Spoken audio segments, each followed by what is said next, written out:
Salut zusammen und herzlich willkommen zurück zu einer neuen Episode vom Unsafe Release, eurem Schweizer F1 Podcast mit euren Hosts, dem Kasel und dem Shoes. Ja, heute eine weitere Special-Episode. Wir haben noch einmal mehr den Simi zu Gast heute und wir schauen noch einmal zurück auf die Saison 24. Wir geben unser Driver-Rating ab und wir schauen mal, wo sind wir eigentlich mit unserer Bewertung bei den verschiedenen Fahrern. Wir wünschen euch natürlich wie immer viel Spass und eine gute Unterhaltung. Wir haben gesagt, wir machen noch das Driver-Rating von allen Fahrern, die gefahren sind, also all die nur so ein Rennen-Einsatz bekommen oder 2 Rennen-Einsatz bekommen. Und wir starten hier von P24. Das ist eigentlich krass, beziehungsweise der das Standings auf Platz 24 ist. Und das ist der Jack Doohan. Und ja, ich überlasse euch mal da gerade den Start. Was kennt ihr für das Rating? Der ist ja so gut gefahren. Ich enthalte mich. Alter, du kannst schon etwas anderes als dich immer enthalten. Nein, also ich sag's spezifisch so, weil wir haben vorher auch kurz darüber geredet, Simi und ich. Ich finde, du kannst einen Fahrer nicht anhand von einem Rennen bewerten. Wenn ich ihm für das Rennen eine Bewertung geben dann wäre es 2,0, aber ich sage wegen dem trotzdem, ich gebe ihm keine Bewertung, komme mit einem blauen Auge davon. Kommst du wirklich mit dem blauen Auge davon? Ich weiß nicht. Also, ja. Ich habe das Gefühl, er wird ersetzt, aber lassen wir. Ja, das wird sicher passieren, das ist kein Geheimnis. Simi, was gibst du ihm? Ja, also wir haben ja gesagt, Noten zwischen 1 bis 10. Ich bin auch der Meinung, also für ein Rennen kannst du noch nicht bewerten. Das hast du noch nie können. Das Rennen selber in Abu Dhabi war einfach bodenlos schlecht von ihm. Nichtsdestotrotz, wenn ich das Rennen bewerten müsste, gebe ich ihm ein 3. Ja, das haben wir eine gleiche Range. Okay. Ja, klar, eben, es ist schon so, man kann wirklich nicht bewerten halt nach einem Rennen. Das ist Fakt. Ja, ich würde mal so ein 2 geben. Also ich habe eigentlich so 1,5 im Kopf gehabt, aber ja, wenn ihr ein bisschen höher gebt, dann gebe ich auch ein bisschen höher 2. Ja, er ist immerhin nicht rausgecrashed. Also, er ist nicht rausgecrashed, ja, das ist Benefit so. of the Doubt, das ist sein erstes Rennen, aber ich habe halt auch, weißt du, mir im Kopf gehabt, der hat so viel Mileage, der hat so viele Stunden im Simulator, der hat so viele alte Autos gefahren.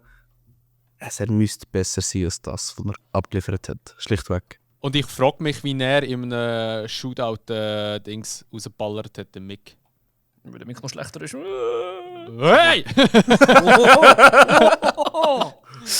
Alter, ey. Geschossen. Gut, langsam wissen wir ja, dass ich ein bisschen so Aussagen muss. Trigger True. Bodenlos. Gut, dann gehen wir zum nächsten, wo wahrscheinlich auch vom Mick Schumacher geschlagen worden wäre in einem Shootout. Und zwar der Logan Sargent. Der ist tatsächlich auf Platz 23, obwohl das der eigentlich eben mehr als die Hälfte von einer Season mitgefahren ist, noch, als Stammfahrer.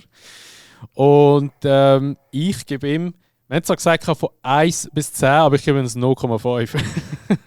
Oh shit, Alter. Wow, das ist heftig. Das ist... Wow. Da wäre ich aber gespannt, was der Perez hat. Perez 10. Ja, nein, also ich bin dort ein bisschen spärlicher unterwegs. Ich kann ihm 2,25 geben. Alter, es ist wer gesagt, entweder ganze Zahl oder so 2,5 oder so. Und du kommst mit 2,25. Ja, sorry, also es ist so ein bisschen, ich wollte ihm ein bisschen mehr geben als ein 2, aber das 2,5 ist dann halt gleich nicht wert. Also, sorry, ich kann es jetzt halt wirklich einfach so durchzogen.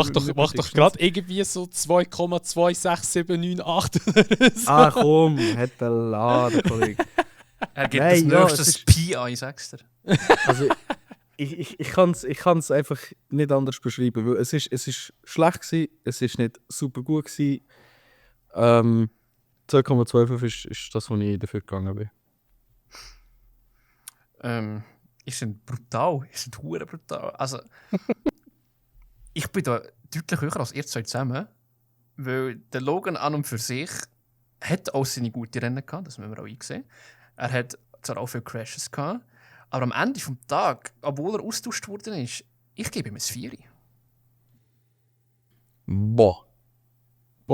Er ist sicher nicht schlechter als der Jack Doohan gewesen, das kannst du mir nicht erzählen. Ja, Ja, aber ja, der Duen wegen hat ja dem noch ein ist der Rennen Check-Tour gehabt und jetzt haben wir vorher Ja, gesagt, wir können den ja nicht bewerten.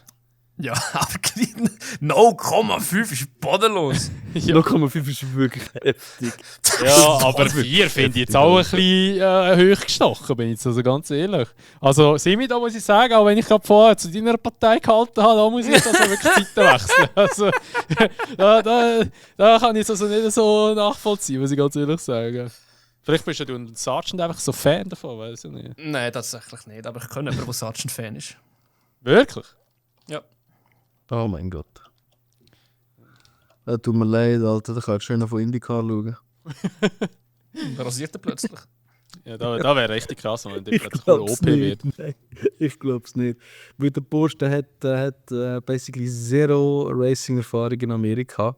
Wenn er wirklich zu IndyCar geht, wird er dort ziemlich untergehen. Bin ich mir Wer hat sicher. mir jetzt das erzählt? Keiner, glaube ich, von euch zwei, dass der gar keinen Namen hat in Amerika. Wer hat mir das erzählt jetzt von euch zwei? Ich? Da habe ich gar nicht gewusst. Er ist nur in Europa gefahren, die ganze Zeit. Die haben keine Ahnung, wer er ist dort. Weil Ich wüsste, dass er Amerikaner ist, aber that's it. Ich habe ja immer lange behauptet, der Sergeant fährt in Europa oder beziehungsweise in der Formel 1 nur wegen dem Marketing für, ja, dass halt der amerikanische Ja, das Markt ein schon. bisschen bedient wird. Aber wenn die den selber nicht mehr kennen, ist es Ja. schon echt bitter. Er bringt halt maximal einfach amerikanische Sponsoren mit sich. That's it. Aber die Leute können ihn nicht. Also du wirst nicht bekannt, wenn du einen Sergeant in deinem Team hast. Dann müsstest du wirklich irgendwie einen Kyle Larson oder einen ja, du kannst sogar einen Alex Palou nehmen, Alter, einen Mexikaner, und du wärst beliebter. Alex Palou ist Spanier. Krass. Der ist doch Mexikaner. Alex Palou ist Spanier. Pedro Award ist Mexikaner. Pedro, Gell, also, ich Boah! verwechsel die jedes Mal.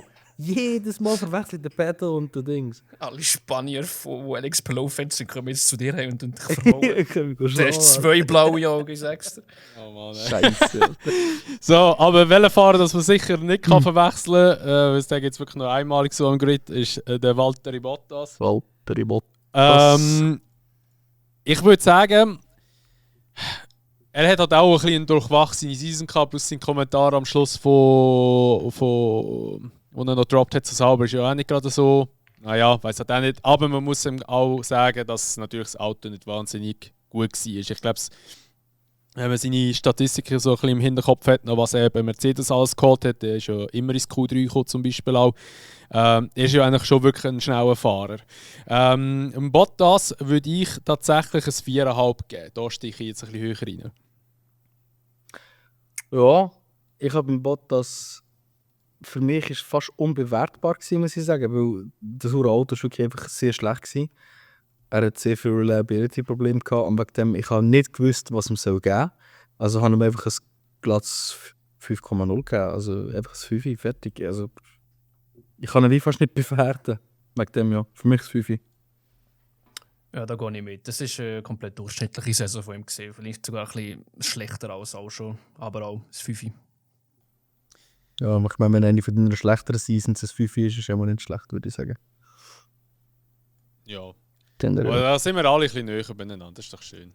Das ist doch schön. Logan habe ich schon wirklich von angenommen mit meinem 0,5. Ja, definitiv. Ich wollte noch sagen, zum Logan habe ich da so ein bisschen Rankings jetzt schon aufgetan, so nebenbei. Also, er hat auch schon ein 3 bekommen. Also ich bin mit meinem 4 gar nicht mal so. Er ist doch einfach kopiert. So, der nächste Fahrmoment auf Platz 21 ist der Liam Lawson, der ja den Danny Rick nach Singapur ersetzt hat und die letzten Rennen gefahren ist. Ja, der ist auch eigentlich wirklich, sage ich mal, besser gefahren sicher als der Ricciardo. Und hat hier und da vielleicht mal im Tsunoda auch das Leben ein bisschen schwer gemacht, aber ich würde schon so sagen, ist ja nie so ein bisschen an das an Tsunoda hergekommen. Oder bin ich falsch? Ich würde aber gerade sagen, er ist knapp dran hergekommen. Also, das Ding ist, okay, Yuki hat Lawson eigentlich immer geschlagen, wenn es um Qualifying Pace gegangen ist. Und auch punktetechnisch hat er, glaube ich, fast jedem Rennen geholt. Aber er war immer sehr nah dran gewesen. Und für mich kommt dann immer, ich sage etwas, wo ich habe, das nennt sich der Rookie Bias, sage ich dem. Das ist einfach, wenn jemand noch nicht für einen gefahren hat, werde ich ihn eher höher für eine gleich gute Leistung wie einer, der schon seit 4 Jahren dabei ist, oder? Wegen dem, also ich kann ihm da 6,25 geben, einfach weil er so nah am Yuki dran war. Nicht, weil er besser war als der Yuki, weil er es nicht war, sondern einfach, weil er näher dran war am Yuki. 6,25 ist meine Bewertung. Ja, also ich habe mir jetzt auch ein 6,5 geben. Weil ich finde, er ist gut gefahren. Definitiv. Was sagt dieser Ferrari-Meister? Ferrari-Meister wäre kein Ferrari-Meister. Ah, jetzt nicht mehr, Ich kenne mich. gell? Jetzt nur noch Leclerc-Meister. Wei, Charles, wei. Alle T-Shirts verbrannt. Ich muss ehrlich sagen, der Liam hat mich letztes Jahr, als er eingestiegen ist, ein bisschen mehr überzeugt als dieses Jahr. Ja. Nichtsdestotrotz Definitiv. hat er jetzt, als er schnell reingekommen ist, gegenüber dem Yuki, schnell wieder sehr gut ausgesehen. Er hat in den letzten paar Rennen doch ein bisschen einstecken müssen. Es war trotzdem eine sehr gute Saison gewesen, auch so gut, dass Red Bull ihn ja dann auch in Betracht zogen für das Red Bull Cockpit, was ja jetzt auch zustande kommt. Ich würde jetzt da auch mit einer Bewertung von 6,0 reingehen.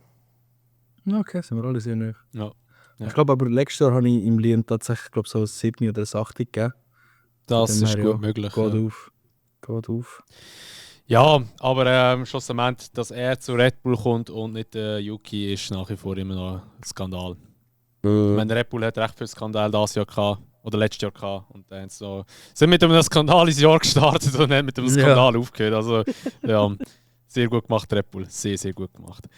So, der nächste Fahrer ist der Zhou Guanyu, Platz 20. Hat 4 Punkte geholt für Kick Sauber. Und ja, ich finde, er ist zwar eigentlich so leistungstechnisch und so, hat es mich zwar immer gedacht, er ist nicht so gut gewesen wie der Bottas. Aber ja, wenn man jetzt eben halt so aufs Punktetableau schaut, hat er 4 Punkte mehr geholt als der Bottas. Also der Bottas hat keine Punkte geholt. Und die 4 Punkte hat er ja in Katar geholt. Ich würde im Joe würde ich aber gleich nur so ja etwas beim Bottas habe ich glaube ein 4,5, dann würde ich ihm ein 5 geben. Weil ich denke, es ist halt einfach auch nur mehr so halt so ja auch wegen dem Auto wieder so im Durchschnitt gewesen und ja mehr halt nicht.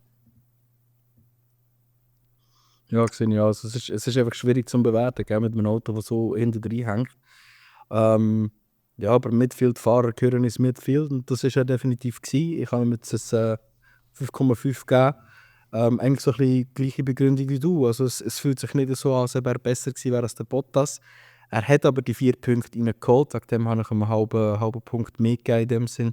Und ich meine, ich glaube, wenn man nur die ersten 2 Drittel genommen hat von dem Jahr oder vielleicht sogar die ersten 3 Viertel, dann würde ich sagen, ja, hätte ich ihm vielleicht ein 3 gegeben oder so, weil seine Leistungen sind wirklich nicht sehr gut gewesen. Und das kann man sagen, obwohl man fast das Auto nicht oder mit dem Auto gefahren nicht kann bewerten kann. Aber er hat doch auf einmal im letzten Viertel einfach viel zu spät doch noch gezeigt, dass er eigentlich so ein bisschen eine Daseinsberechtigung hat in der Formel 1. Aber ja, ich glaube, das ist so ein bisschen ein Giovinazzi-Type, der gut war, dass er jetzt in 3 Jahren dabei war, aber längert eigentlich dann auch schon wieder. Also von dem her, Ja. so wie es ein Lance Stroll sollte sein. Also, du tust noch ein bisschen mehr abreden, als es im Endeffekt wirklich war. Weil er ist Anfangssaison, wo noch alles so ein bisschen eingeloggt war, manchmal recht nah dran an Top 10. Also Anfangssaison und ab und zu hat er auch gute Phasen gehabt, wo er im Bottas wirklich die Stirn bieten und hat ihn auch geschlagen. Also auch Okay. duelltechnisch ist das 14:10 für den Bottas ausgegangen. Also wirklich echt close. Nichtsdestotrotz, wenn man auf seine Karriere zurückblicken wird das Einzige sein, dass man sich daran erinnert, der Silverstone Crash steht im 22. Mhm. Oder ist es sogar 23? Nein, ich glaube, es war 22. Das ist 22. Ja. Das war noch Alfa Romeo. Aber ich finde, er hat es sehr gut gemacht und am Radar geschwommen. Definitiv besser als der Bottas. Darum auch hier ein halbes Pünktchen mehr als der Bottas. Ein 5,5 von mir. Super. Ja, sind wir alle wieder auch ziemlich nah beieinander. Dann nachher kommen wir zum Messi von der Formel 1, der Franco Colapinto, wo ja der Logan nach Zandvoort ersetzt hat. Das ist nachher schon Monza gewesen, kann das sein? Nach Zandvoort? Ja. Gut. Jo. Das habe ich im Kopf gehabt. Ja, Franco, ich glaube, da müssen wir nicht gross etwas dazu sagen. Ich glaube, wir haben ihn so oft schon angesprochen auch im Podcast und ich denke, die hier zulassen, die kennen ja mittlerweile Auch der Colapinto ist hoch gestartet und ist tief gefallen. Also vor allem was so Crashs anbelangt. Trotzdem denke ich, hat er einen sehr, sehr guten Eindruck gleich hinterlassen, weil er ist wirklich, dunkt es mir auch jetzt immer noch, obwohl dass er viele Crashes und so alles gehabt hat, dunkt es mir immer noch, er ist ein sehr, sehr guter Fahrer und sehr, sehr talentierter Fahrer und auch mega sympathischer. Und ich sage es, ich habe es auch schon oft gesagt, ich finde es einfach immer geil, die Vergleiche, die es mit ihm und dem Senna gibt, mit ein paar Bildern und so. Ich musste so lachen. Und dass er einfach der invertierte Senna gemacht hat und einfach irgendwie eine datet, die 30 ist oder so. Und das ist schon echt wild. Und ich gebe dem Franco gebe ich ein 7,5 für seine Performance in der zweiten Halbzeit. Ich weiß es ist hoch, aber ich glaube daran, dass er ein sehr, sehr guter Fahrer könnte sein und sich noch Potenzial hat. Klar, das sollte man ja nicht mit einberechnen, aber so wie er gefahren ist, die ersten paar Rennen, ist er schon hure strong gewesen. Ja. Und das Positive überwiegt bei mir eher noch als das Negative bei ihm. Ja, ich muss sagen, ich habe im Fall jetzt denke ich die ganze Zeit das 5,5 da stehen gehabt. Und währenddem du geredet hast, habe ich mir nochmal zurückbesinnt und gesagt, ja, der Rookie-Bias habe ich jetzt wirklich nicht hinzugefügt bei ihm. Sollte ich machen, vor allem einer, der so wenig Formel-1-Erfahrung hat wie er. Also ich hatte da wirklich ein 5,5 gehabt. Und das ist eigentlich auch nur daher gewesen, weil in seinen ersten 2-3 Rennen hätte ich ihm wahrscheinlich auch ein 7 gegeben, weil er so gut gefahren ist.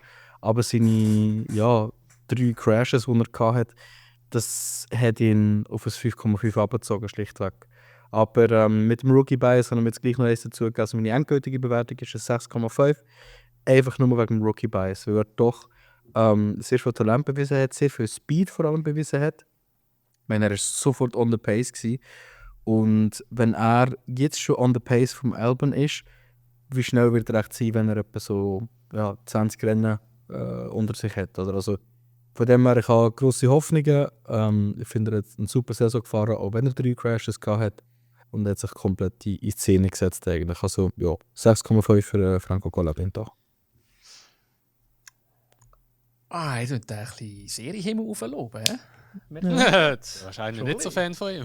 Ja, es hat einfach auch Konkurrenz für einen schönsten Mann auf dem Grid. Oder? Sagen wir es so. Also, am Anfang bin ich einer der wenigen gesehen, der gesagt hat, der Franco Colapinto ist ein Fahrer, man muss darauf schauen, wo er raufgekommen ist. Und viele haben gesagt, ja, der ist nicht mal gut in der Formel 2 gewesen, seine Stats sind auch nicht so gut gewesen. Und er hat gesagt, ja, mal schaut nach. Und er hat direkt delivered. Das war wirklich gut gewesen, wie schnell er da auf die Tour gekommen ist. Er hat mich auch recht überzeugt. Und anhand, eben, wenn man nur die ersten paar Rennen bewerten, wäre es viel höher. Es ist dann aber schon ein bisschen gesehen, er ist schon ein bisschen unter Druck gekommen gegen Schluss. Hat sich wahrscheinlich selber Druck gemacht, weil jetzt weiss er muss noch mal um seine Zukunft fahren, hat dumme Umfeld gemacht, ist wirklich nicht mehr so auf die Tour gekommen. Auch wahrscheinlich eben deswegen, weil das Auto irgendwie eine Teilung hat, eben aus Australien, Japan und was weiß ich alles.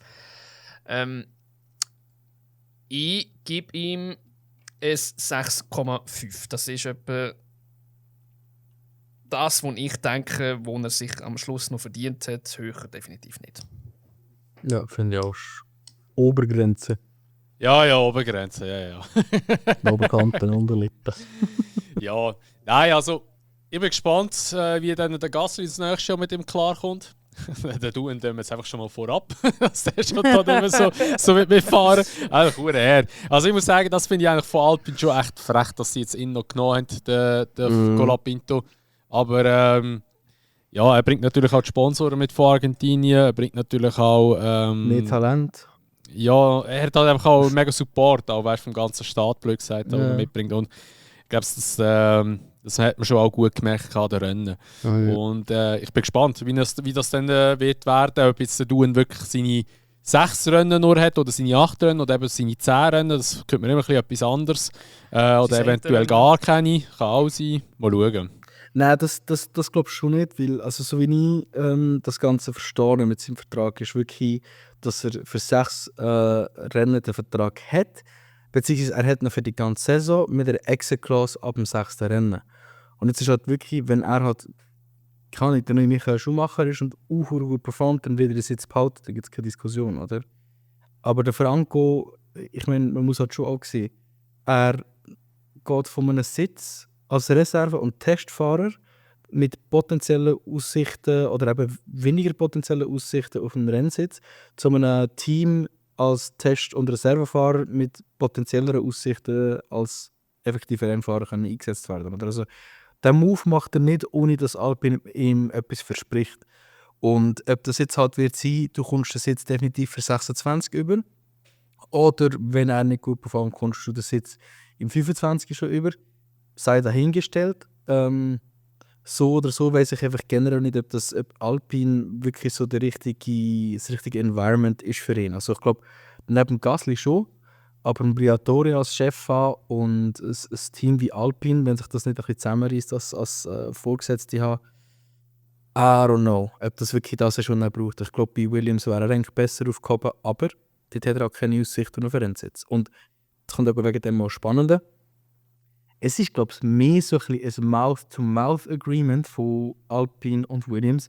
Und es gibt sogar Gerüchte, dass Alpine, wenn sie ihn einsetzen, Sponsorship-Geld, das seine argentinischen Sponsoren werden bekommen oder mitgeben, werden eigentlich aufteilen mit Williams zusammen. Dass die dann jedes Mal so ein bisschen schöne Überweisungen geben, was ich noch sehr, sehr spannende These finde. Aber das ist, glaube ich, so ein bisschen tief im Conspiracy Theory drin. Aber ja, hat eigentlich kurbel das nochmal schön da, das Thema. Ja, ich weiß nicht, ich kenne die Vertragsdetails nicht so gut wie du. Anscheinend wirst du dort am Vertragstisch hocken, so wie du redest, aber ich keine Ahnung. Ja, nein, es ist einfach von dem, was ich gehört habe. Ja, logisch, ja. Also eben. Also ich kann so die Source raus tun, das wäre der race.com. Ja, also ich bin ganz ehrlich, möglich ist alles. Es ist Formel 1, es ist ein riesiger Zirkus und ja, da gibt es einfach nichts mehr, was es nicht gibt. Also von dem her absolut. ist gut möglich. Ja, wer auch mal ein Reservefahrer war, jetzt aber Stammfahrer wird dieses Jahr, ist der Ollie Berman. Der hat ja einerseits mal einen Einsatz gehabt, bei Ferrari in Saudi-Arabien. Und dann hat er ja noch den Magnussen zweimal ersetzt. Einmal mal, weil er ja eine Rennsperre hatte in Baku und dann noch Brasilien, weil dort ist der Magnussen krank war. Und dann hat er dreimal Gelegenheit gehabt zum Fahren, außer das wäre noch irgendwo anders noch gewesen. Und das kommt mir gar nicht in den Sinn, aber ich habe gemeint, das seien alle Rennen gewesen. Er hat gesamthaft 7 Punkte geholt, sind aber die Punkte, glaube ich, von Ferrari gewesen und Baku hat, glaube ich, auch noch einen Punkt geholt. Brasilien hat keinen Punkt geholt. P18 ist er geworden am Schluss in den Driver Standings. Und ja, Berman, da sind wir ja, also beim Gabo weiss ich es, beim Simi weiss ich es jetzt ehrlich gesagt gerade nicht, aber beim Gabo weiss ich es, er ist ja nicht so der grosse Fan von ihm und so alles drum und dran. Ich bin ehrlich gesagt auch nicht so Fan von ihm, aber muss gleich sagen, dass das Rennen in Saudi-Arabien mich schon ein bisschen impressed hat, weil gerade das Rennen auch nicht so einfach ist zum Fahren und dann nachher fahrst du noch gerade für ein Top-Team.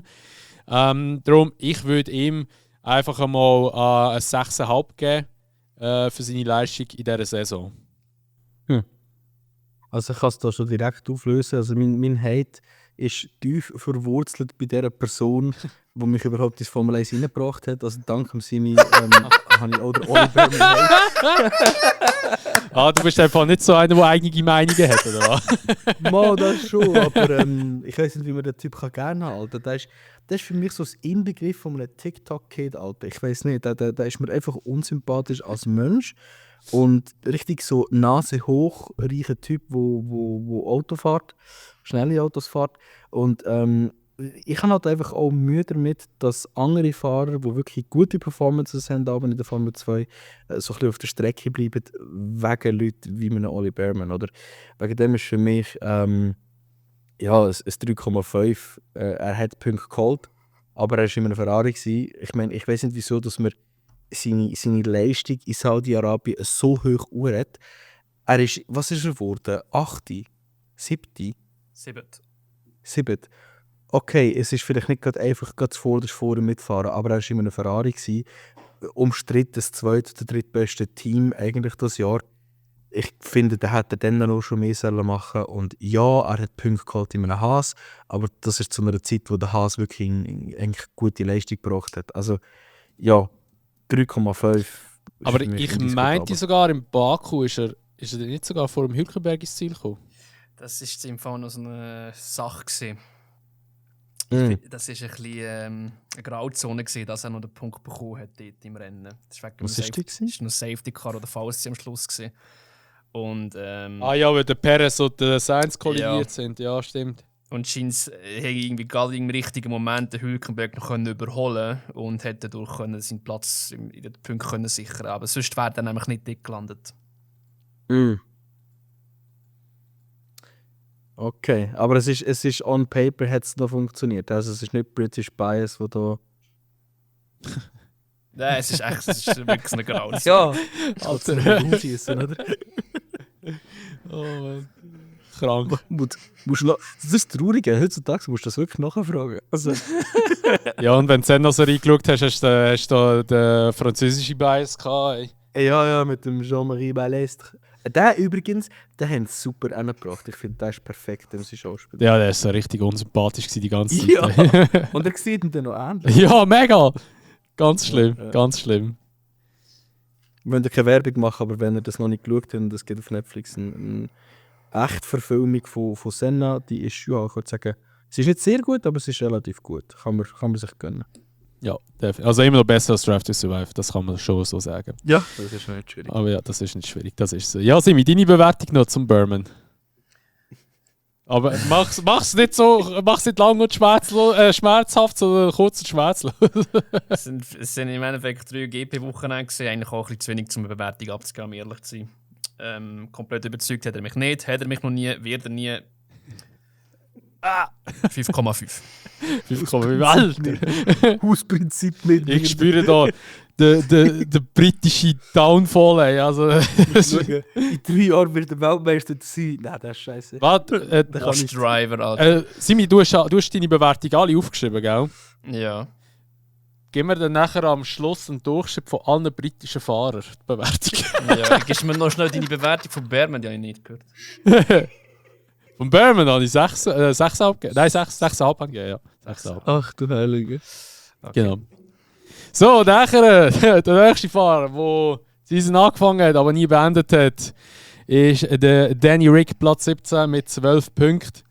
Und ist ja eben nach Singapur rausgeflogen. Dort hat es so noch geheißen, es wird nach Singapur angeschaut, aber ja, anhand vom Interview, das man nachher nach dem Rennen gesehen hat vom Ricciardo, hat man auch dann gewusst, okay, es ist definitiv jetzt vorbei. Und da überlasse ich euch zuerst das Wort. Ich muss zuerst mal mich fassen oder sammeln, weil das verkraft ich nicht. Komm, ich fange mal an. Ja. Super. Also, Danny Rick, auch einer von meinen Lieblingsfahrer gesehen, auch wenn ich es nie grossartig angepriesen habe. Ich finde, er hat es Anfangs Saison wirklich gut gemacht mit dem Auto, was es hergegeben hat. Er ist auch in Miami dort im Sprint vor allem schnell richtig outstanding gesehen. Und dann irgendwie sind die Medien gekommen, hat ihn wahrscheinlich auch ein bisschen verwirrt mit seinem eigenen Können. Yuki hat auch überperformt in dieser Phase. Und ja, dann Singapur, ja, der hat sie dort schon gewusst, eigentlich. Aber unfalltechnisch nur 2 DNFs, eigentlich recht solide. Aber auch nur Mittelmaß dann im Endeffekt, wenn du jetzt halt den Sprint weglässt. Darum würde ich sagen, der Danny Rick hat in dieser Saison ein 5,5 verdient. Ja. Bin ich auch sehr, sehr neu mit ihm. Ich kann ihm ein 5,75 geben. Schlichtweg eigentlich aus ähnlichen Begründungen. Also sein Miami Drive läuft die ganze Wertung an. Seine Leistung sonst war nicht unterirdisch, aber wirklich einfach mittelmässig. Hat nicht das, was Red Bull wollte. Ich meine, in jedem anderen Team wäre der geblieben, sind wir ehrlich. In jedem anderen Team wäre der nicht rausgeschmissen worden, weil ein Fahrer, der ich sage jetzt, so eine Leistung bringt wie er, ist nicht schlecht, oder? Aber der Yuki hat halt einfach deutlich besser performt und ja, ich hätte ihm gerne mehr gegeben, aber habe ich halt schlichtweg nicht können. 5,75 für den Danny Rick. Da kriege ich fast schon Tränen in die Augen über du, Hurensiech. Das kann einfach auch sein, der Ventilator mit den Augen reinpustet. Ja, also, eben, ich meine, die meisten wissen ja, dass der Danny mein absoluter Lieblingsfahrer immer war am Formel 1 Grid. Auch wenn er bei Red Bull gefahren ist. Ich gebe ihm eine Bewertung auch von 6,5. Bin ich ganz ehrlich, weil klar, ich tue es jetzt wieder ein bisschen höher ranken als er, aber das ist mir egal. Der hat vielleicht einfach noch den Bonus. Aber ja, ich sehe es auch, er ist nicht mehr auf dem Performance-Level, wie er war. Da haben wir aber auch schon mega ausgiebig über das diskutiert, dass er vielleicht einfach zur richtigen Zeit am richtigen Ort war mit Red Bull Racing, hat Vettel können voneinander nehmen dort, hat nachher gut können mit dem Max mithalten, aber sind wir auch ehrlich, ich meine 2018 war er noch bei Red Bull, 2019 wäre der Max auch immer um die Tour rumgefahren, weil er hat ja 18 hat er mir schon das Leben sehr schwer gemacht. Darum, er wird nie an das Level herkommen von einem Verstappen, wie er jetzt fährt, der Max, also das ist einfach ein Fakt. Meine Hoffnung war immer lang gross, dass er irgendwie noch einmal zu Red Bull kommt, weil halt wirklich die Gespräche oder die Gerüchte sind auch umgegangen, dass wenn der Perez nicht performt, dass er durch den Ricciardo ersetzt wird. Aber ich kann es, am Ende des Tages kann ich es nachvollziehen, dass man den Ricciardo rausgerührt hat. Ich kann es nachvollziehen, dass man ihn nicht zu Red Bull genommen hat, weil halt einfach die Performance nicht rum war, schlussendlich. Ich finde es schade, aber ja, es ist wie es ist. Auch dass er nicht mehr zu Cadillac wird gehen und gesagt hat, er sei fertig mit der Formel 1. Das hat er wieder. Aber egal. Wir gehen machen schnell weiter, das muss ich wirklich nachverbrillen. Wir gehen jetzt zum Alex Albon bei Williams. Ich glaube, so, den haben wir wahrscheinlich alle ein bisschen zu hoch immer ein bisschen gerankt gehabt, oder ein bisschen hoch hochgeklappt. Habe ich so ein bisschen das Gefühl. Weil seine Season ist ja eigentlich auch nicht mehr als so, sage ich jetzt mal, ein Durchschnitt gewesen. Klar, es war besser gewesen als Logan, aber wo man dann sieht, wo der Colapinto gekommen ist und wie nahe die Gaps sind zum Albon, dann merkt man eigentlich schon, dass der Albon eigentlich die letzten paar Jahre einfach immer Glück hat. Einerseits mit einem Latifi, mit dem One and Only Goat und ja, mit dem Sargent. Darum, ich würde jetzt so per Ende Season würde ich im Alex so eine Bewertung geben, auch von etwa einem 6,5, muss ich ehrlich sagen. Mehr nicht. Ja. Da bin ich noch stumm gewesen, sorry. Also, ich muss sagen, ich finde, es ist zwar eine von seiner schlechteren Seasons gewesen, aber nicht um viel. Also, okay, er hat mehr Crashes gehabt. Okay, er hat nicht so die Standout-Drives gehabt wie Australien, wo er da 70 Runden auf einem Reifen gefahren ist und in der letzten noch gewechselt hat. Aber ich finde trotzdem, er behaltet konstante Leistung. Er hat den Sargent komplett rund um den Boden gefahren und ich glaube, der Colapinto ist einfach so gut, dass er sofort an das Leben von einem Album könnte, oder kommt. Also ich gebe ihm trotzdem, dass es nicht so eine gute Season war, ein 7, weil er halt von Anfang bis Schluss immer dabei war. Er hat immer so ein bisschen um Punkte gekämpft, auch wenn er sie nicht immer bekommen hat.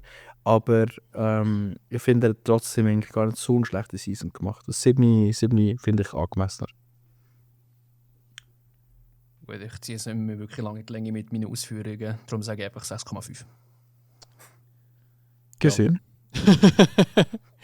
Ja, dann kommen wir schon zum nächsten. Kevin Magnussen, P15 mit 16 Punkten, die er geholt hat.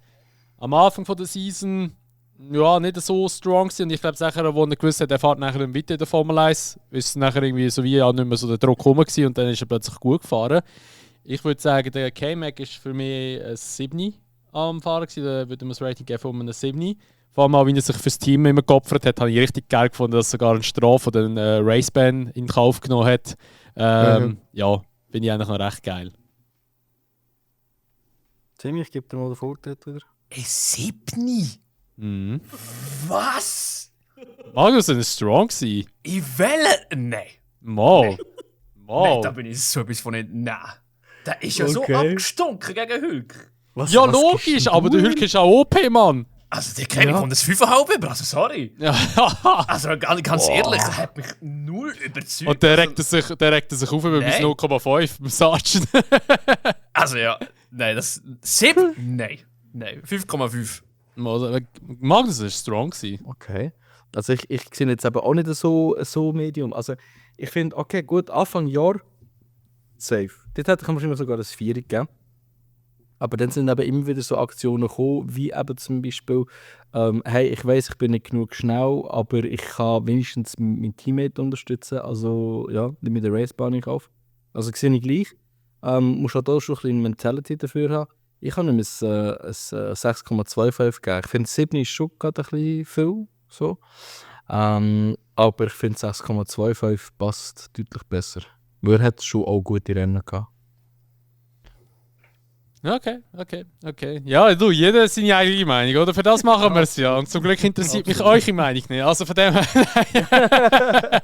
Ich sehe schon das Szene beim Lewis Hamilton, wenn wir drauf sind. Ich sehe es schon. Ja, Mann. So, also, der nächste, der vielleicht auch eine Szene verdient hätte, ist der Esteban Ocon. Nein, also der mit 23 Punkten, Alpine. Gut, eben, ich denke, sie hätten ihn schon recht gedroppt gegen Ende der Season. Also sie hätten das effektiv auch gedroppt, 1 Jahr früher sogar. Und ich würde ihm aber ein Rating geben von 6. Also ich denke, das, was er gemacht hat, war mehr als Average gewesen. Ausser halt das, was rausgestochen ist, natürlich auch Brasilien gewesen. Sage ich aber auch, hat Alpine halt schon Zement auch ein bisschen mehr Glück gehabt, dass sie dort halt in dieser Position sind, halt mit dem Pitstop, allem drum und dran, wie halt der Max auch. Ja. Es ist ja bekannt, dass er nicht mein absoluter Lieblingsfahrer ist, aber auch ich muss sagen... Was? Was? Wer hat es gedacht? Ich finde, er hat eigentlich eine gute Saison gehabt. Es ist eigentlich krass, dass er mit so einer Saison gespickt wird. Und auch sein Podium wertet das einfach nochmal extrem auf. Ich habe ihm ein 6,5 gegeben und ich finde, Haas kommt wirklich für nächstes Jahr ein sehr guter Fahrer über, der ja, sich das eigentlich nicht verdient hat, so ein Team abzusteigen, aber ja. Oder aufsteigen, je nachdem. 6,5. Mal schauen, wie Alpine und Haas sich entwickeln. Ja. Also, obwohl ich eben kein Ocon-Fan bin, hoffe ich schon, dass Haas ein bisschen aufsteigt. Das wäre so ein bisschen schön als Beipissen von Alpine, den ich noch weniger gerne habe als der Ocon.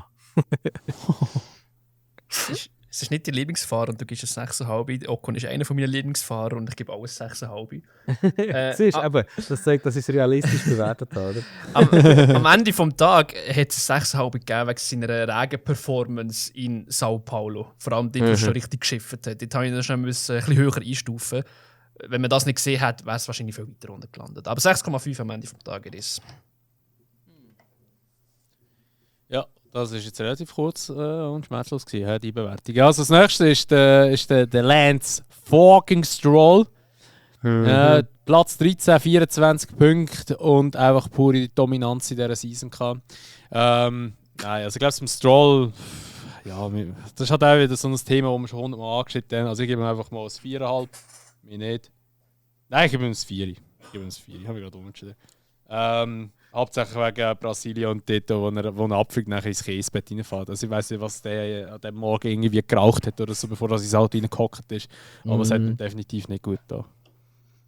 Also ich wollte ihn eigentlich auch gar nicht bewerten, weil er schon viel zu lange in der Formel 1 ist. Wegen dem halt ist kurz und schmerzlos, dass er weniger Plattform bekommt.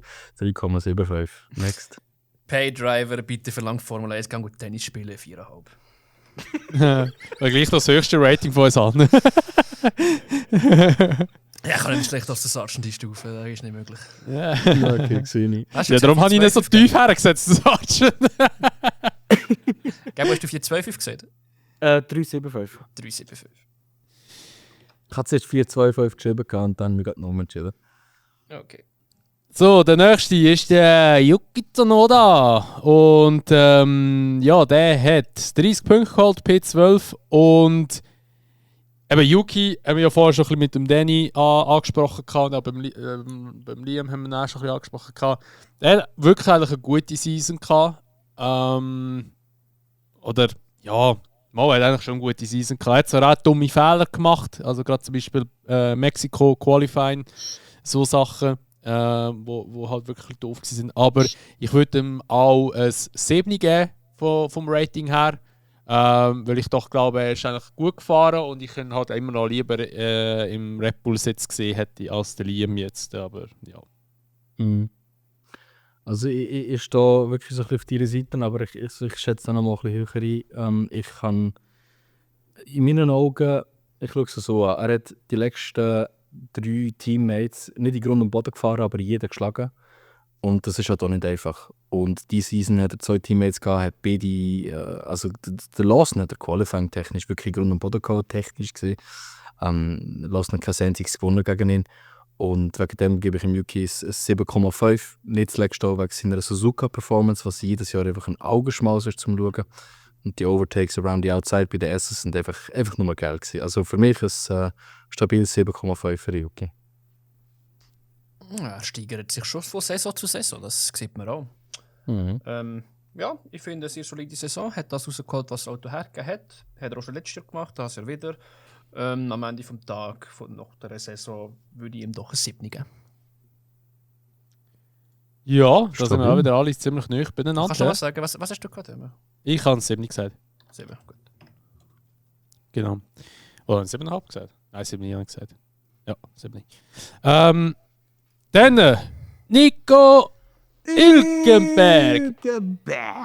Platz 11 mit 41 Punkten. Und da müssen wir, glaube ich, da sind wir alle ein bisschen der gleichen Meinung, dass der wirklich eigentlich das Maximale aus dem Haas rausgeholt hat und einfach immer wieder richtig geile Rennen und auch Qualis gemacht hat vor allem.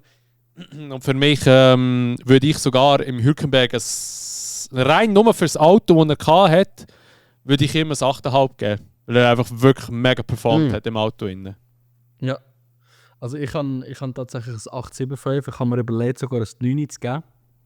Für mich ist der Nico dieses Jahr Driver of the Year. Das heisst nicht, dass er der Beste von allen Fahrern war, aber für mich ist er wirklich Driver of the Year. Er hat mit hohem Alter nach sehr langen Pausen jetzt in seiner zweiten Saison wieder einfach gezeigt, ey, ich habe es immer noch drauf. Und ich finde es wirklich krank, dass er eigentlich so spät in seiner Formel-1-Karriere immer noch oder wieder in seiner Prime ist. Also für mich Driver of the Year 8,75.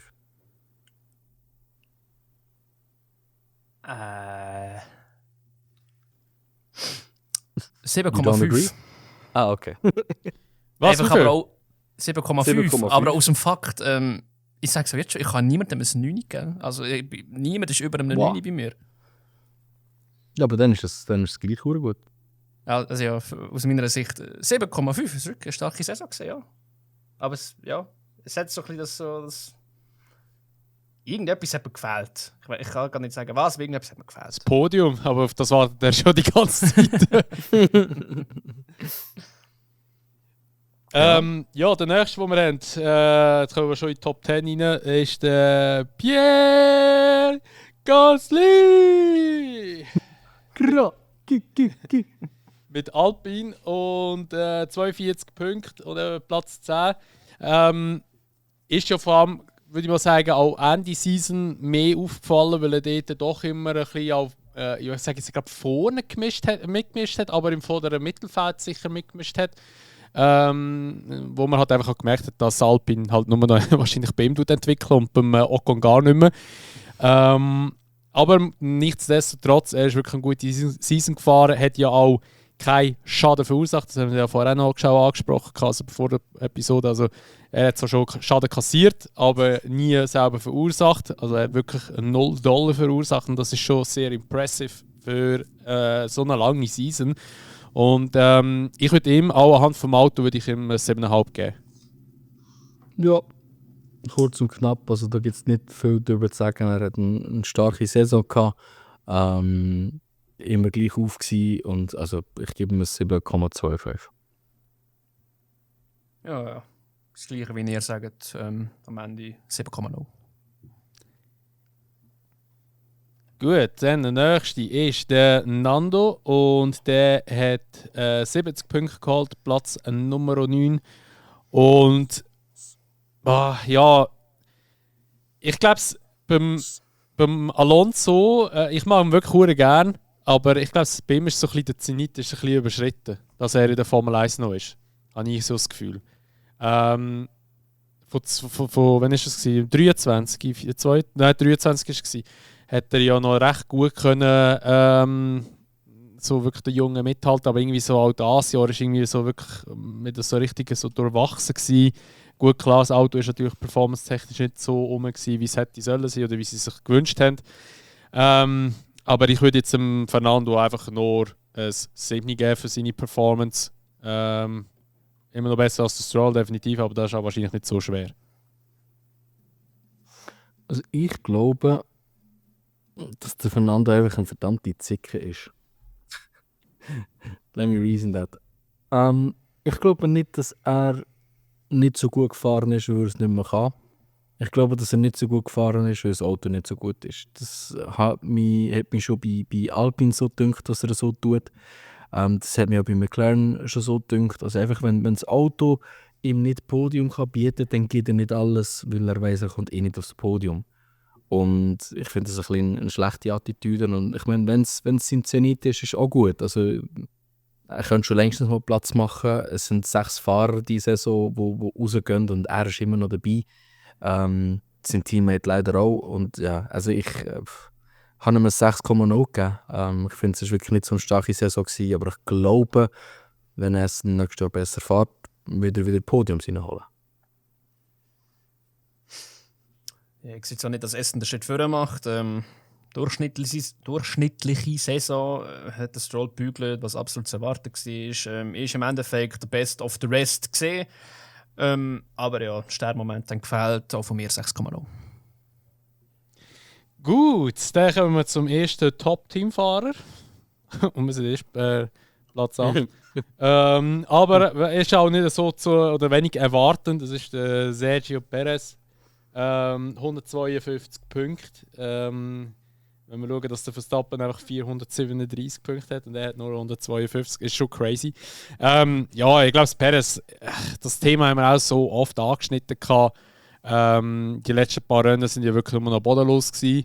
Und für mich hat er nicht mehr als ein 5,5 verdient. Ja, also du gibst ihm ein 5,5. Mhm. Holy fuck, Alter. Ja, er hat gleich Punkte geholt damals. Zwar nicht mehr, nicht mehr Durchschnitt, also nicht mehr so, wie er sollte. Aber ich meine, er hat gleich noch eine grosse Gap eigentlich, weißt, zum Alonso. Look, du hast gestartet mit, wir kommen jetzt zu den Top-Team-Fahrern. Ich glaube, da könntest du gescheiter starten mit zu den Fahrern in einem Top-Team. Es ist einfach, wie er das jetzt so lange behalten hat, ist echt ein Wunder. Weil die Yuki, sie hätten eigentlich einen Ersatz gehabt, den sie sofort hätten reinstecken können. Ich bin zwar ein riesen Perez-Fan, aber diese Season war absolut unterirdisch gewesen.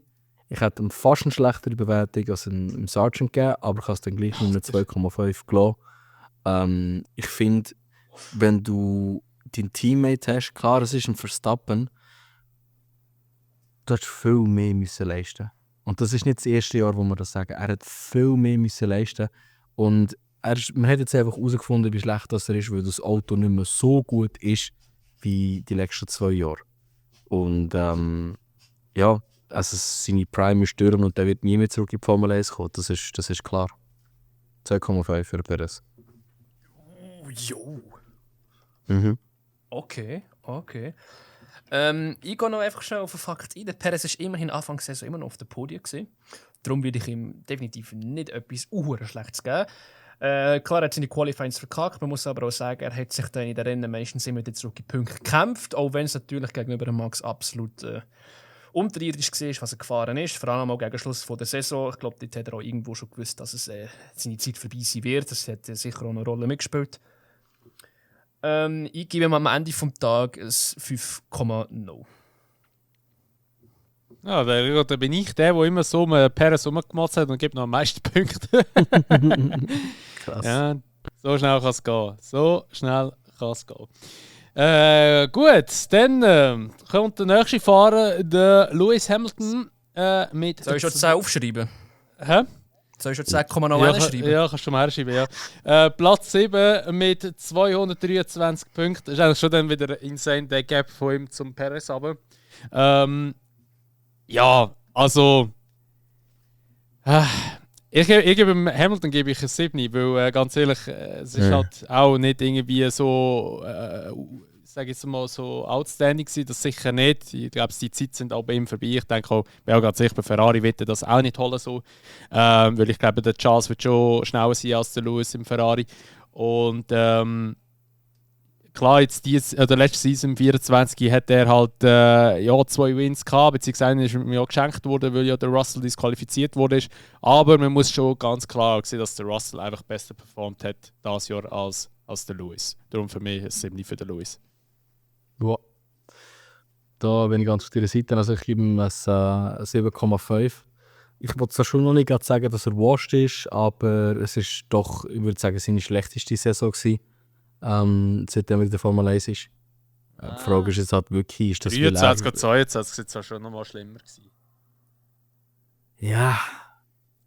I don't know, ich finde das Auto ist einfach besser gewesen dieses Jahr. Schlichtweg. Ich finde, dieses Jahr hat er sich wirklich gehen. Und jetzt ist auch die Frage, hat er sich gehen, weil er einfach nicht mehr mögen hat bei Mercedes sein, weil es ihm zu viel Veränderung gegeben hat. Ist der Russell vielleicht bevorzugt worden? Das könnte auch sein. Wir haben sehr früh schon gewusst, dass der Hamilton wird gehen. Kann schon sein. Aber ich kann mir nicht vorstellen, dass Mercedes Hamilton nicht bevorzugt. Das ist ja echt sogar ein Toto, der liebt ihn ja bis an Bach runter. Nur schon sein Kommentar, if we can't what the fuck? If we can't win, you should win. Ja, also ich gebe ihm 7,5. Ich finde, es war seine schlechteste Season bis dato. Ja, seine schlechteste ist es nicht gewesen. Definitiv nicht. Er ist gut gefahren, muss ich schon zugeben. Auch die Wins, vor allem Silverstone, der ist schon mad impressive gewesen, muss man Ja, so Silverstone war sehr krass gewesen, das stimmt. Und ich bin bei Gott kein Hamilton-Fan, ich bin eher das Gegenteil. Was? Nein. aber Simi ist dann bei Ferrari. Weißt du was? Ich versuche auf ein 8 wegen dem Win, du hast recht. Da habe ich vergessen. Wow.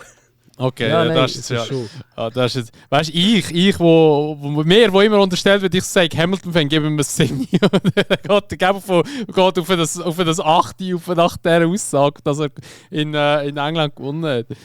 Ja. So gut. Was soll ich sagen? Ja, also gut, dann kommen wir zum nächsten Engländer, der George Russell, der Glubschi von der Formel 1, 245 Punkte.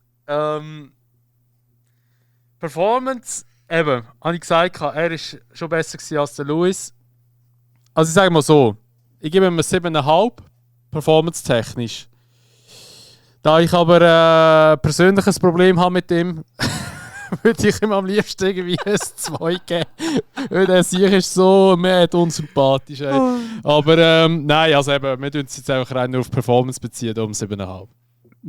Okay. Also ich hätte, Performance 60 gesehen ist schon ein bisschen anders. Ich finde, er hat eigentlich eine sehr gute Season gehabt. Besser als ein Hamilton, wegen dem kann ihm nur ein 8,5 geben. Das habe ich aber auch schon drin gehabt, bevor ich den Hamilton für 8 gelüpft habe. Ich finde, performance-technisch hat er wirklich sehr geliefert. Immer vorne dabei gewesen, mehrere Wins geholt. Aber wenn wir oder wenn meine Bewertung nur davon abstimmen, wer mir das Jahr am unsympathischsten geworden ist, dann hat er ein 10. Also, ja. Also weil er jetzt so sympathisch ist, meinst du? Nein. nein. Die Punkte sollen ihm unsympathisch sein. Also, ja, ich weiß schon. Besser als der Lewis hat eigentlich 3 Wins gehabt, wenn sie in Spa nicht ein bisschen blöde Calls gemacht hätten, dass am Ende das Licht war. 7,5. Gut. Dann kommen wir zum Carlito. Der ist Platz 5 geworden, 290 Punkte hat er geholt. Und Sainz hat wirklich eine sehr gute Season gehabt, sehr impressive auch gewesen, jetzt mit Dünken. Auch schon der Fakt, dass er eine Blinddarmoperation hatte und dann nachher geht er auf Australien und holt sich den Sieg dort. Obwohl dass er ja noch nicht gewusst hat, wie gut dass er überhaupt mag fahren von der Belastung her und alles. Das war schon echt strong gewesen. Und auch sonst dann, also so ein bisschen die Battles mit dem Charles und einfach schon in der Gefahr ist, hat ihn wirklich sehr stark gefunden. Und ich würde ihm ein 8,5 geben. Ja, stabile Bewertung. Ich lüpfe tatsächlich zum ersten Mal eine Bewertung über ein 9. Schlichtweg, weil der Sainz, er hat eine starke Saison gehabt, er hat nicht nachgelassen und er hat einfach ganz klar bewiesen, dass er nur ersetzt wird, weil ein 7-facher Weltmeister in sein Team kommt. Und er wird mit sehr hoher Wahrscheinlichkeit, wenn der Hamilton dann wieder geht, wieder zurückgehen zu Ferrari. Also ich finde immer, ich habe schon immer gesagt, die ganze Saison lang schon, Ferrari hat das beste Driver-Line-Up gehabt. Und wegen dem starte ich beim Ferrari Driver-Line-Up mit einer starken 9,25 als Bewertung. Ich muss jetzt ehrlich sagen, alles, was du jetzt noch auf Bewertung geben willst, kann ich einfach nicht mehr ernst nehmen. Weil jetzt muss ja alles über einem 9 oben sein. Nein. Nein! Okay, Muss dann nicht. kann ich es echt im Ernst nehmen, sorry. Also, niemals ein 9. Carlos, ich liebe ihn von Herzen. Ich werde ihn echt vermissen. Starke Saison. Irgendwann hat er da aber gegen Charles auch mächtig abstinken. Muss man auch sagen. Charles hat auch, ich weiß nicht, ob es der Charles einfach massiv zugelegt hat oder der Carlos massiv abgebaut hat, aber etwas ist auf jeden Fall gesehen. Nichtsdestotrotz, 2 Wins. Ein paar Podien ist am Ende auch nur knapp 2 Punkte hinter dem Piastri gesehen. Ich gebe ihm am Schluss doch noch ein 8. Boah. Boah. Krass. Boah! Ja, das ist, weil er Leclerc-Fan ist. Darum, weißt du, muss man einfach immer noch im Hinterkopf behalten. Egal, also wir kommen jetzt zum nächsten, zum Piastri, Platz 4. 292 Punkte und ja, wirklich sehr starke Season gehabt. Wenn man so überlegt, der Typ fährt wirklich erst seine zweite Season oder hat er jetzt hinter sich und ist ja doch wirklich schon gut bei der Musik dabei. Hat hier und da im Lando auch mal ein bisschen schwer gemacht oder auch die anderen Fahrer. Ich finde, ich weiß nicht, irgendwie. Also, er ist eine gute Season gefahren, aber es kann vielleicht sein, dass mich das letzte Jahr ein bisschen mehr impressed hat, halt, weil er noch Rookie war. Aber man hat es irgendwie durch das letzte Jahr, auch wenn das Ergebnis am Ende des Tages schlechter war, ist er mir ein bisschen besser im Kopf geblieben als das Jahr. Ich weiß nicht wieso. Nein, kann ich unterschreiben. Also ich würde ihm auch einfach ein 8,5 geben für die Performance. Und ja. Ja. Ich stimme dir 100% zu. Ich kann ihm auch ein 8,5 geben, weil der Rookie-Bias ist weg. Und ich finde eigentlich für das Talent, das er hat er underperformed. Ich erwarte eigentlich mehr von ihm. Es ist seine zweite Season und die Seasons sind lang. Er sollte in meinen Augen eigentlich talent-wise besser sein als der Norris und ich hoffe, dass er es nächstes Jahr zeigt. Aber ich gebe mal nur ein 8,5. Ich glaube, am Ende des Tages ist er auch halt Vierter geworden wegen dem Auto. Das Einzige, was mir wirklich zum Kopf geblieben ist sein geiler Move gegen Charles Leclerc in Baku. Das ist wirklich... Dort hat er Eier bewiesen. Ja... Es ist halt das erste Mal gesehen, dass er in einem Top-Team in der Formel 1 ist. Er braucht ein bisschen Anlaufzeit. Ich finde, er hat es trotzdem solide gemacht. Ich würde ihn aber trotzdem ein bisschen schlechter als der Carlos Sainz bewerten für die Saison und gebe ihm ein 7,5. Du kannst ja gerade weitermachen mit dem nächsten Fahrer, mit dem Leclerc. Ich soll weitermachen? Ja. Sorry. Nein. Es ist im Charles seine beste Saison in der Formel 1. Hat er auch bewiesen. Er ist sensationell gefahren. Nicht 22, ist das nicht seine beste Season? Nein, tatsächlich statistisch gesehen ist das seine beste Season gewesen. Punktetechnisch sowie positionstechnisch auch. Ja, das Einzige, was ich schlecht reden muss, ist halt, dass dort in Kanada war. Ich weiß aber auch nicht, ob das wahrscheinlich auch nicht mit dem Team zusammen war. Und die 2 Rennen dort in Spielberg und Silverstone sind gerade auch nicht wirklich das Gelbe vom Ei gewesen. Ich gebe ihm trotzdem am Ende des Tages ein 8,5 für die Saison. Das finde ich krass, aber du sagst, es ist seine beste Saison. Aber eben, du hast auch gesagt, dass du nicht auf ein 9 Uhr gegangen bist.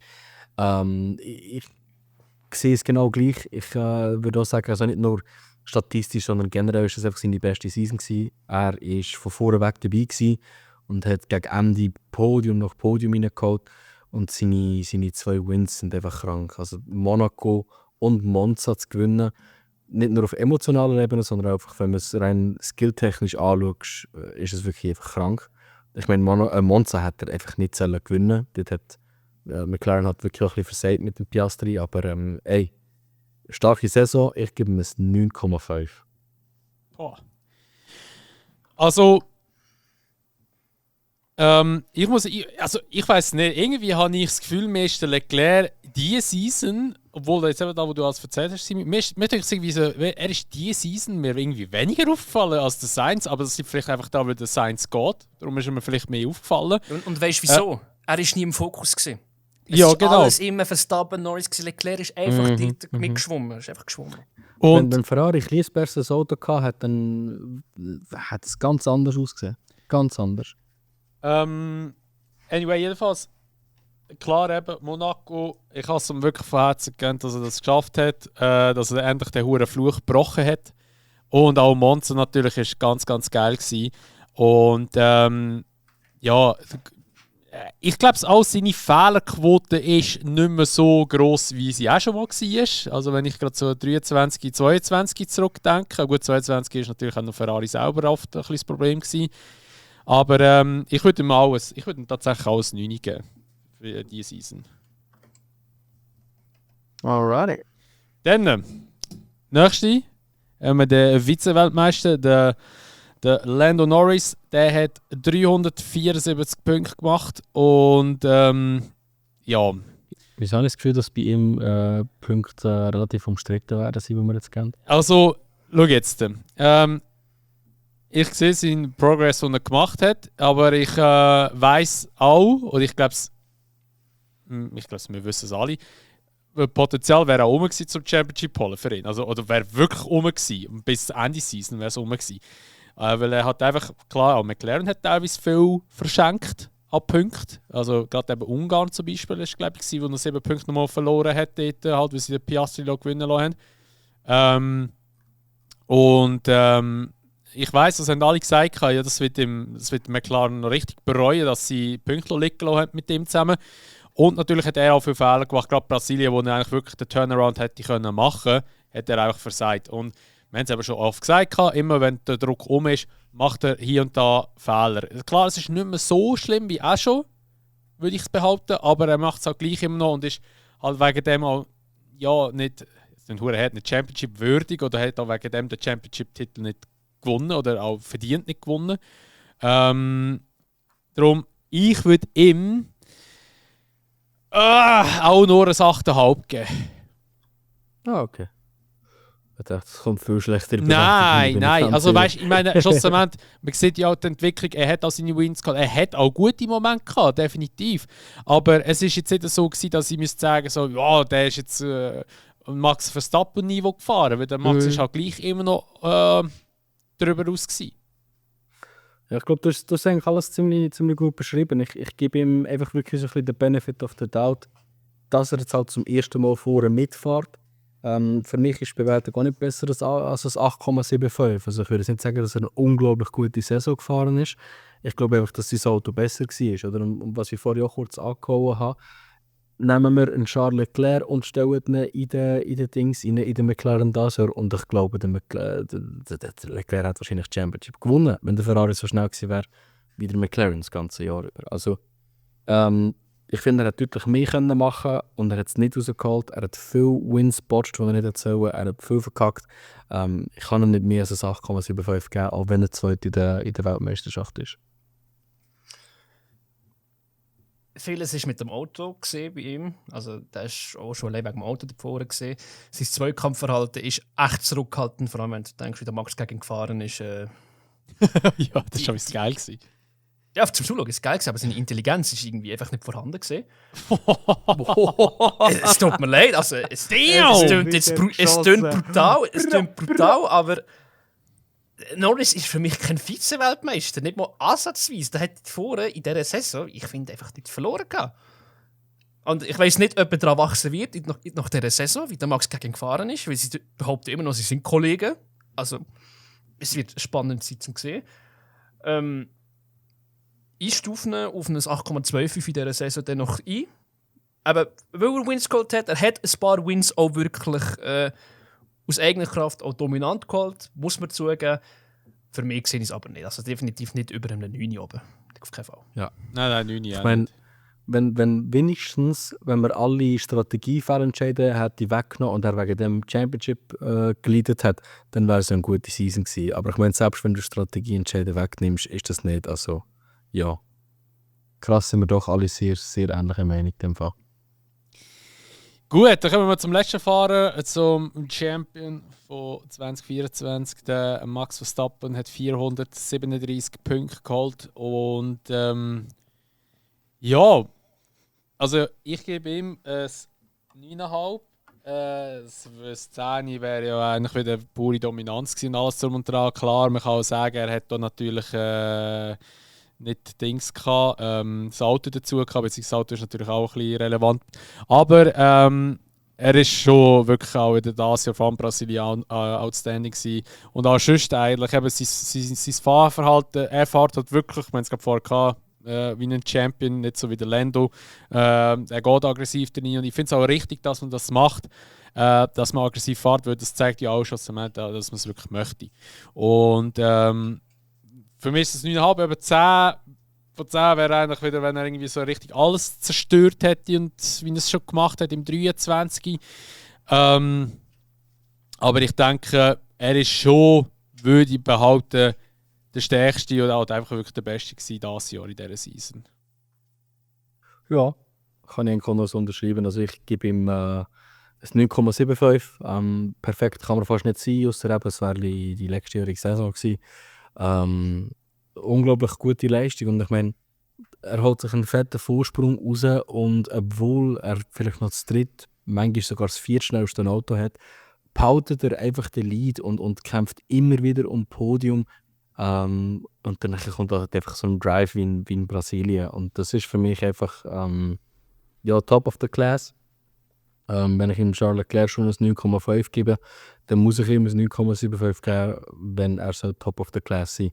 Wegen dem 9,75, 10 kann man nicht geben, es war nicht perfekt gewesen. Ja, ich habe gesagt, nicht über einem 9, das heisst, er ist auf einem 9.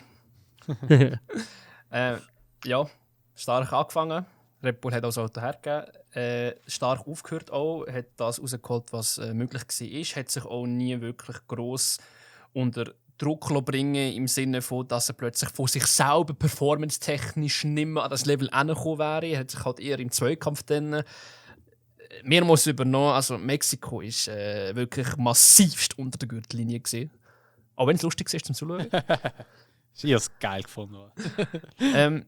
Das ist mir ein bisschen negativ gesehen. Er ist manchmal ein bisschen zu hart reingegangen. Aber er hat es gewusst, dass der Lando das halt wahrscheinlich in Kauf nimmt. Und darum hat er es dann gemacht. Darum das 9, finde ich, ist gerechtfertigt und ist am Ende der Saison in unserem Ranking eigentlich sogar ins Anschauen bei allen der Driver of the Year. Ja. Von der Bewertung her. Aber findest du in Mexiko den ersten Move schon bodenlos oder einfach danach wahrscheinlich Nein, auch der zweite? der in der SS, der sicher. Der vorher, Ja. Da kann man argumentieren, aber der in der SS, der Der ist so misspersönlich gewesen, irgendwie jetzt. Ja. Ja. Ich habe es lustig gefunden, ich habe ein Gefühl gehabt dort. Aber eben, ich finde einfach so, wenn du eben auch so ein bisschen die Vergangenheit schaust, eben wenn es um die Championship gegangen ist, so um zwei Fahrer in zwei verschiedenen Teams, dann sind es oft auch eben so gefahren. Einfach so assi plötzlich. Aber ich finde das eben geil, das braucht es einfach auch immer, denkt es mir. Ja, ab und zu brauchst du einfach so ein Rivalry oder etwas, wo ein bisschen ausartet, das ist definitiv so. Ja,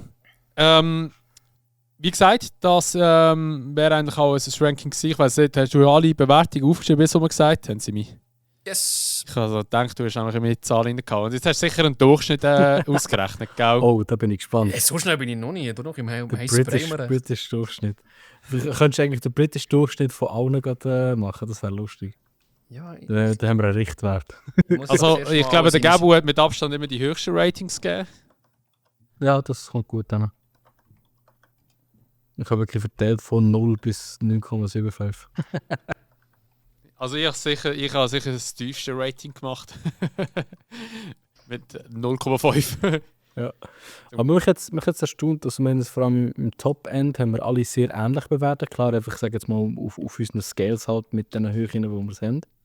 Aber ich habe krass gefunden, dass wir mehr im Midfield so hart unterschiedliche Bewertungen gegeben haben. Ja, also beim Hülkenberg bin ich recht überrascht gewesen. Dort habe ich so hoch geschätzt und da sind wir eigentlich noch relativ tief. Ja. Gut, Was ich auch krass gefunden ich habe, bin immer ein bisschen tiefer. Ich gehe auch nicht gerne hoch rauf. Weil hoch rauf ist wirklich, muss outstanding gesehen sein in meinen Augen. Ja, absolut. Das ist, ich glaube, letztes Jahr oder so habe ich angefangen, eben so hoch zu bewerten. Ich glaube, ich habe Verstappen ein 10 gegeben letztes Jahr. Ich weiß es nicht im Fall. Dort wäre es auch gerechtfertigt gewesen. Dort ist es halt wirklich auch gerechtfertigt, oder? Und eigentlich bin ich schon deiner Meinung, ein 9 ist schon fast perfekt. Und was ist schon fast perfekt? Aber keine Ahnung, ich habe das jetzt relativ da so noch gäbig gefunden. Aber ohne mit Dezimalzahlen zu arbeiten, würde ich das nicht fertig bringen. Also nur mit 8,5. Ich finde, es gibt noch Unterschiede. Also, Sainz ist nicht gleich gut wie in Leclerc, aber ich wollte mal nicht gerade nur das 9 geben, so, in meinen Augen. Aber das ist zum Beispiel etwas, was ich heftig gefunden habe. Also beim Sainz haben wir sehr unterschiedliche Bewertungen gehabt. Ja, Oder auch Perez. Perez auch, ja. Also dort habe ich ja tatsächlich noch eigentlich das höchste Rating gegeben. Mhm. Ich hätte jetzt auch nicht gedacht. Aber Und ich beim Hamilton. Ja, beim Hamilton, Was hast du ist sogar... passiert? Warst du beim Hamilton gegeben? Ein 8. Ah ja, stimmt, du bist aufgegangen, ja. Bin Ja. ich sogar tiefer gewesen. Ja, krass. Ja, sagen wir mal, Ja, was der Durchschnitt ist, wenn es in meinen hat. Der nächste Jahr wird crazy zum Bewerten, man mit 6 Rookies. Ja. Das wird wirklich speziell. Soll ich einfach ablesen in der Reihenfolge am Schluss? Oder wie soll ich es da machen? Also was meinst du aber lesen? Hast du jetzt Durchschnitt von allen? Ich habe jetzt mal den Durchschnitt von jedem Fahrer gehabt. Also weißt du, wie viel der Durchschnitt jetzt zum Beispiel beim Aha. Duo haben? 2,33, wenn wir alle Dann haben wir das Unsafe Rating. Ah ja, also komm, sag mal alle Durchschnitt. Also warte, dann gehe ich von hinten gegen vorne. Absteigend. So. Also, Sargent 2,25, Duen 2,33, Stroll 4,08, Perez 4,33, Bottas 4,83, Berman 5,17, Joe 5,33, Ricciardo 5,92, zusammen mit dem Magnussen 5,92, Lawson 6,25, dann 6,33 für Ocon und Alonso, 6,67 Albon, 6,83 Colapinto und jetzt sind wir in der Top 10. Tsunoda 7,17, Gasly 7,25, Hamilton 7,33, Russell 7,83, Piastri 8,17, Top 5 Hülkenberg 8,25, 8,5 für den Norris, 8,58 für den Sainz, 9 Leclerc und 9,42 Max Verstappen. Aber jetzt ohne Scheiß, also du hast es so abgelesen und also es hat jetzt alles eigentlich voll okay getan. Also ich habe irgendwo das Gefühl, also, der ist viel zu tief oder der ist viel zu hoch. Ich habe das Gefühl, wenn ich selber Driver geratet hätte und nachher das gehört habe, hätte ich gesagt, dass du es vorgelesen hast, ist das bessere Rating. Also wirklich, das ist unser Durchschnitt, der gibt verdammt gute Liste, würde ich sagen. Ja, Schicke ich noch ein Foto, dann könnt ihr es selber anschauen. das ist jetzt wirklich noch krass eigentlich. Ja. Und der Durchschnitt, den wir gegeben haben, hast du das auch?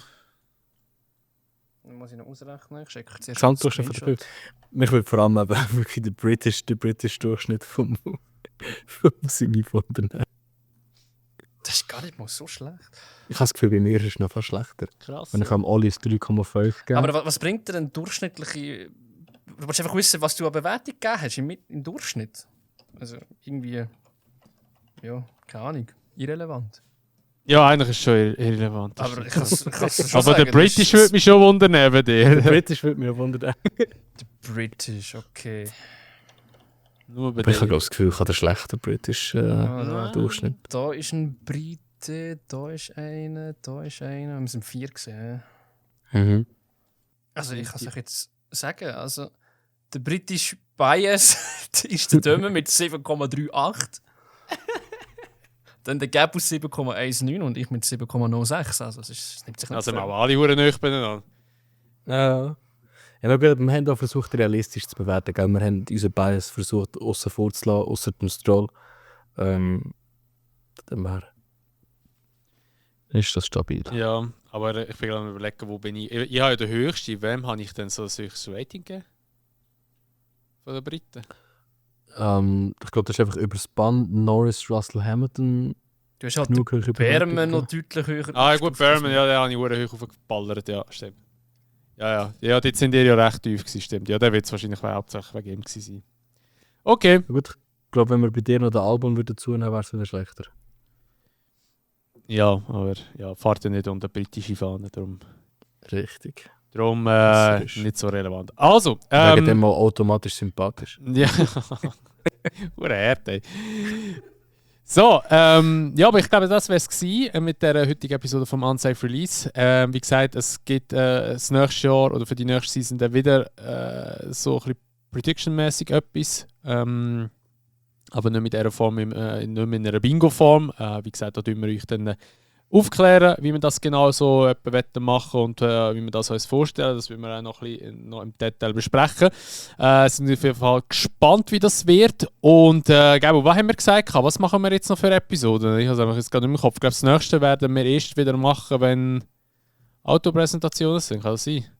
Ja, also ich glaube, man kann schon mit einem 2 Wochen Abstand rechnen, dass von da aus etwa in 2 Wochen wieder etwas kommt. Ich denke, dass wir zuerst einfach mal so ein bisschen News-Roundup machen und zusammenfassen, was bis jetzt wieder passiert ist. Und dann eben sind natürlich schon mal die Livery- und Autovorstellungen, da gibt es sicher Livery-Rankings.